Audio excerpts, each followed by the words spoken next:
Hello friends, online study में आपका स्वागत है। आज हम साइंस का ऑब्जेक्टिव करने जा रहे हैं, जिसमें 15 कुल क्वेश्चन हैं और यह 15 में से 10 परीक्षा में संभव है कि आ सकता है। तो आप लोग कृपया अच्छी तरीके से क्वेश्चन को रट लें ताकि आपको एग्ज़ाम में काफ़ी मदद मिले। तो चलिए हम आज का अपना टॉपिक चालू करते हैं। हमारा पहला क्वेश्चन है, प्रकाश का वेग न्यूनतम होता है। प्रकाश का वेग न्यूनतम कहाँ होता है, यह हमको बताना है। तो प्रकाश का वेग न्यूनतम कांच में होता है। तो हमारा आंसर क्या हो जाएगा? कांच, डी हो जाएगा। प्रकाश का वेग न्यूनतम कांच में होता है। अगली प्रश्न की ओर बढ़ते हैं। दूसरा है, प्रकाश की किरण गमन करती है। प्रकाश की किरण कहाँ गमन करती है? इसका उदाहरण आप एक मोमबत्ती जला लीजिए और एक सीधी पाइप रख दीजिए, तो आप देखेंगे कि प्रकाश सीधी पाइप में से बाहर निकलती है और टेढ़ी मेढ़ी पाइप से नहीं निकलती। तो प्रकाश गमन करती है सीधी रेखा में, सीधी रेखा में। मोटर गाड़ी के चालक के सामने लगा रहता है। मोटर गाड़ी के चालक के सामने लगा रहता है। कौन सा लेंस लगा रहता है, इसे पूछ रहे हैं। समतल दर्पण, उत्तल दर्पण, अवतल दर्पण या उत्तल लेंस। तो मोटर गाड़ी के साइड मिरर में लगा रहता है उत्तल दर्पण।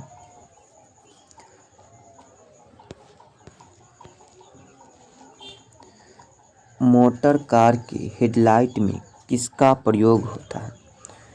मोटर कार के हेडलाइट में किसका प्रयोग होता है? मोटर कार के हेडलाइट में किसका प्रयोग होता है? तो अवतल दर्पण।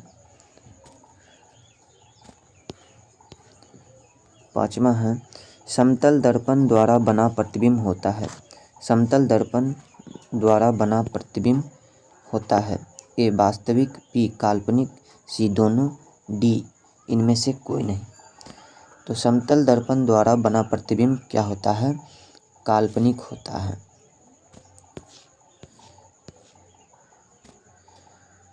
छठा क्वेश्चन है, लेंस की क्षमता का SI मात्रक होता है।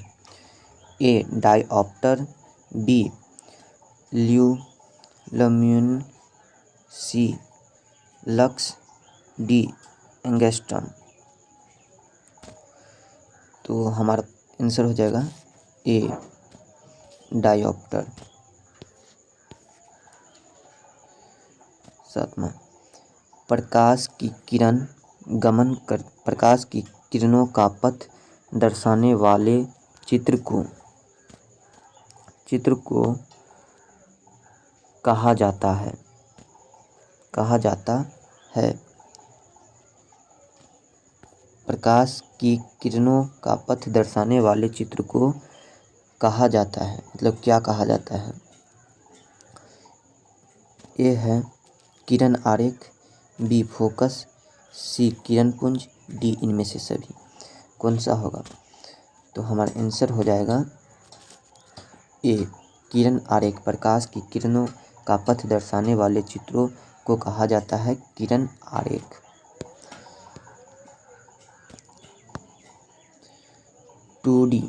2D क्षमता वाले लेंस का फोकसांतरण होता है। 2D क्षमता वाले लेंस का फोकसांतरण होता है। ए 20 सेंटीमीटर, बी 30 सेंटीमीटर, सी 40 सेंटीमीटर और डी 50 सेंटीमीटर। तो क्या होता है? 2D क्षमता वाले लेंस का फोकसांतरण 50 सेंटीमीटर होता है।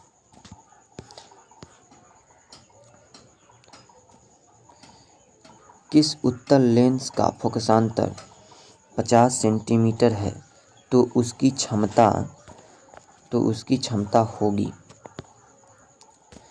किसी उत्तल लेंस का फोकसांतर 50 सेंटीमीटर है तो उसकी क्षमता क्या होगी?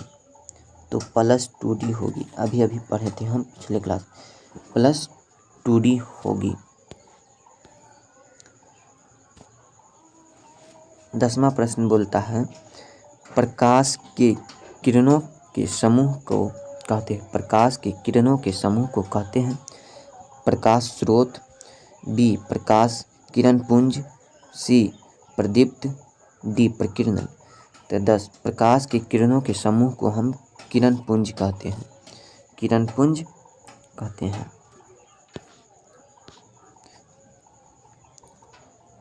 उत्तल लेंस की क्षमता होती है, उत्तल लेंस की क्षमता होती है। तो देख लेते हैं उत्तल लेंस की क्षमता होती है ए ऋणात्मक, बी धनात्मक, सी ए और बी दोनों यानी ऋणात्मक और धनात्मक दोनों, डी इनमें से कोई नहीं। जल्दी आप लोग कमेंट करके बताइएगा उत्तल लेंस की क्षमता होती है धनात्मक या ऋणात्मक। तो उत्तल लेंस की क्षमता हो जाती है धनात्मक। अवतल लेंस की क्षमता होती है, इसको ऐसे याद कर लीजिएगा, उत्तल लेंस की क्षमता धनात्मक तो अवतल लेंस की क्षमता ऋणात्मक। तो हमारा ए आंसर हो जाएगा ऋणात्मक। उत्तल लेंस को कहते हैं, उत्तल लेंस को कहते हैं अभिसारी लेंस, बी द्विध्रुवी उत्तल लेंस, सी अपसारी लेंस, इनमें से कोई नहीं। तो हमारा आंसर हो जाएगा ए अभिसारी लेंस। अवतल लेंस को कहते हैं, अवतल लेंस को कहते हैं, उत्तल को अभिसारी कहते हैं तो अवतल हो जाए अपसारी लेंस। और आज का हमारा आखिरी क्वेश्चन है निम्न में से कौन सा पदार्थ लेंस बनाने के लिए प्रयुक्त किया जा सकता है, निम्न में से कौन सा पदार्थ लेंस बनाने के लिए प्रयुक्त किया जा सकता है, कौन सा पदार्थ निम्न में से कौन सा पदार्थ लेंस बनाने के लिए प्रयुक्त नहीं किया जा सकता। हम किया जा सकता बोल दिए थे, नहीं किया जा सकता है। तो जल तो किया जाता है, कांच से भी बना रहता है, प्लास्टिक से भी बनता है, मिट्टी से क्या लेंस बन सकता है, नहीं। तो हमारा आंसर हो जाएगा सही, हमारा आंसर सही मिट्टी डी हो जाएगा। तो चलिए फ्रेंड्स आज यहीं ख़त्म करते हैं। इतना देर आप पढ़ने के लिए थैंक यू, धन्यवाद। उम्मीद है कि आपको समझ आई होगी, नहीं समझ में आती है तो हमें कमेंट करें ताकि हम इससे भी अच्छी आपको नॉलेज दे सकें। धन्यवाद, थैंक यू फ्रेंड्स।